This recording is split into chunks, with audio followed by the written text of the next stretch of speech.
If you want to improve your PvP skills in Pokemon Pocket, this video is for you. I'll go over 7 tips that are guaranteed to make you a better player. Get ready to rake in those amazing rewards.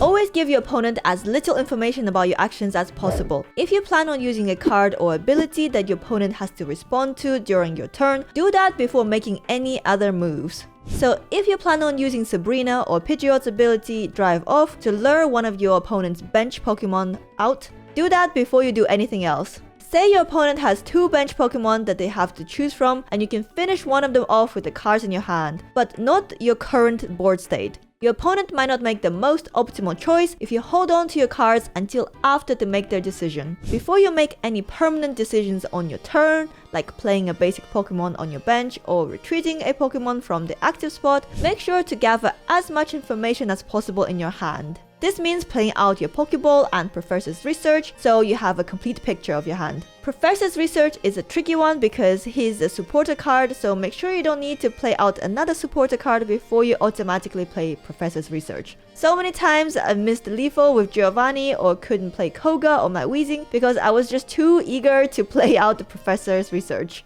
The order of playing Pokeball and Professor's Research also matters. I think it's almost always correct to play out Pokeball first and then Professor's Research, especially if you're looking for supporter cards or Stage 1 or Stage 2 evolution cards. However, if you're in dire need of basic Pokemon, I can see the argument of playing out Professor's Research first before Pokeball, so you have higher chances of drawing those basic Pokemon. So for example, you're playing a Pikachu EX deck and you have the Voltorb in your active spot and Pikachu EX on your bench. You already have 1 energy on Pikachu from previous turn, so you use X speed to retreat Voltorb to put Pikachu in your active spot. But wait, you actually had Professor's Research in your hand, and you played that out only to draw Electrode, which would have allowed you to retreat free of cost. By playing Professor first, we would have gathered more information and saved a valuable item card for future use.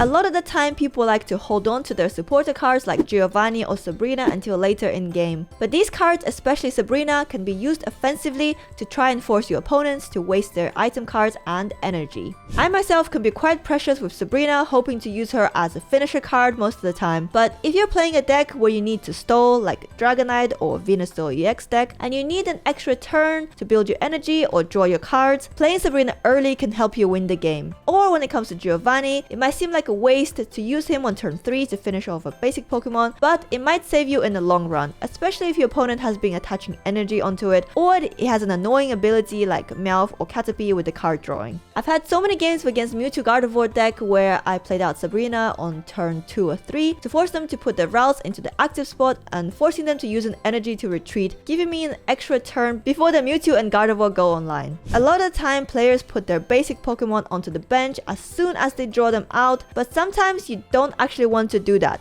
Yes, playing your Pokemon onto the bench plays around the red card, but sometimes you can screw up your overall game plan. You should think very carefully before putting any Pokemon onto the bench, since once they're there, you can't bring them back into your hand. There is no undo feature in Pokemon Pocket, even though the turn doesn't end until you end the attack or if the timer runs out. Here are the possible reasons you want to play out a basic Pokemon onto the board. A. You want to attack with it immediately. Unlike in other games like Hearthstone, cards don't have to be on board for a full turn before you can attack with them. This means you can potentially save a game-winning card in your hand because playing it out would give your opponent more information. The best example here would be Hitmonlee, who is one of my favorite cards to win the game with. I always keep him in my hand and keep an open slot on my board for him if there's a chance I can win with him. So many times my opponent retreated a card with 30 or less HP back onto the bench, thinking it's safe, and I've managed to KO it with a surprise Hitmonlee. B. You want to evolve it next turn. This one is pretty self-explanatory. You have to have a Pokemon on board for 1 full turn before you can evolve it, so in this case it makes sense to play out the Pokemon from your hand. C. You have 2 important Pokemon on your board,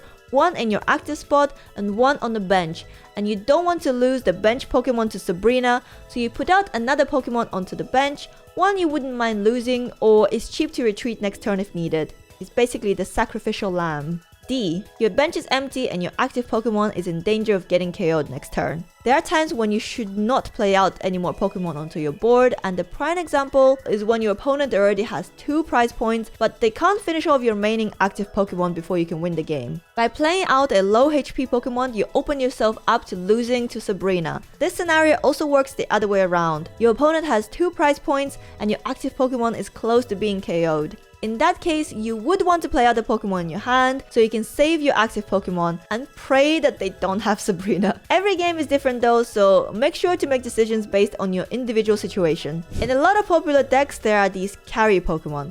These Pokemon usually have a lot of HP, but they also need a lot of energy invested into them for them to use their attacks. I'm thinking Mewtwo EX, Charizard EX, Dragonite, and Marowak EX. Everything chunky enough to need at least 2 hits from your highest attacking Pokemon. When facing Pokemon like that, you always want to get the first hit on it, before their carry has the opportunity to hit your carry Pokemon. That's usually how games are decided when both players' carry Pokemon are live and ready to go. A lot of games I find myself playing the Pokemon chicken, hiding my strong hitter until I can hit my opponent's carry first. Most of the time this will require you to sacrifice a non-important Pokemon, but that's fine if you can win the game in the end. It's better to lose the battle but win the war after all. Usually by knocking out your opponent's carry, you can win the game. Since they would have invested so much energy into that Pokemon, it'd be hard for them to come back from it. And that brings me to my next point. It's okay to lose a Pokemon or even 2 if they are not EX Pokemon. The game requires 3 prize points to win, so don't be afraid to let one of your Pokemon get KO'd if that would put you in a better spot strategically. In fact, some people actually send out Pokemon for slaughter while they pump their bench Pokemon with energy. I see that a lot of Pokemon like Snorlax,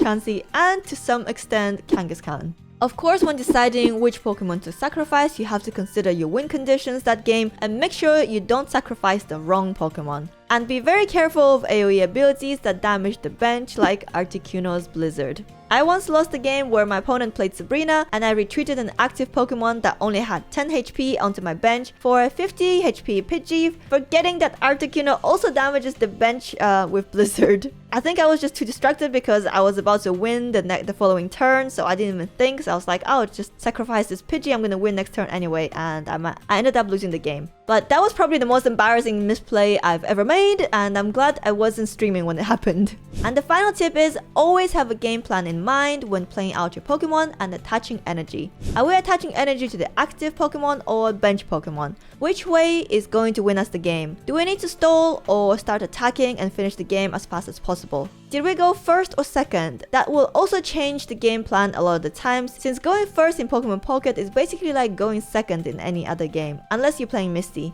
Planning ahead is the most important skill you can develop if you want to play this game competitively. Every decision you make can have a butterfly effect on the game, especially when it comes to energy distribution. Just one wrongly attached energy could cost you the game, so be very careful when you decide how to best spend your 1 energy a turn. Say you're going first and you have 2 Ekans on board, 1 in your active spot and 1 on your bench. A lot of the time, I would prefer to put energy on my bench Ekans, so when I do evolve it into Arbok, it can take a few hits before I have to retreat it, which would not be possible if I pumped the active Pokemon who could have taken 2 hits by the time I got to evolve it and use Arbok's attack. Going first in general feels pretty bad in this game, and in most cases, the player going second will have an easier time since they get to draw first blood. If you want to make it feel a bit more even, you could try playing cards that make it feel better going first, like with Misty or Executor, Executor EX, Weezing, or Rapidash. Going back to point number 4, you shouldn't evolve your Pokemon as soon as possible either, because sometimes it's best to wait to evolve when it suits you better. For example, if you plan on retreating your Coughing, do that before evolving, since it costs only 1 energy to retreat Coughing, whereas it costs 3 energy to retreat Weezing. Another example would be Caterpie, whose ability draws a grass-type Pokemon from your deck, where if you evolve it into Metapod, he can only do a basic attack for 2 energy, and he's more expensive to retreat. But you do have to consider the board state and your hand when deciding that. Do you have both Metapod and Butterfree in hand ready to evolve the Caterpie? Then it might be worth evolving it as soon as possible before it gets KO'd. You could also use Pokemon evolution strategically to help you recover from special effects like poison, sleep, or paralysis. I had my opponent play a super smart play the other day where I thought I'd won the game for sure by trapping their Dratini with Arbok's ability Corner, only for them to evolve it into Dragonair, retreat it,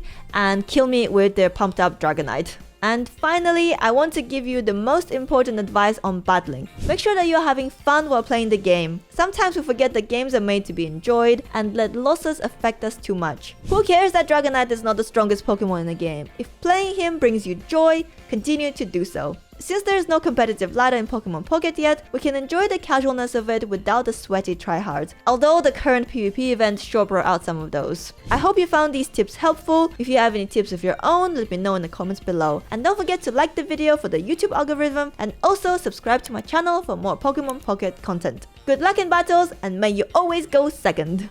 Bye!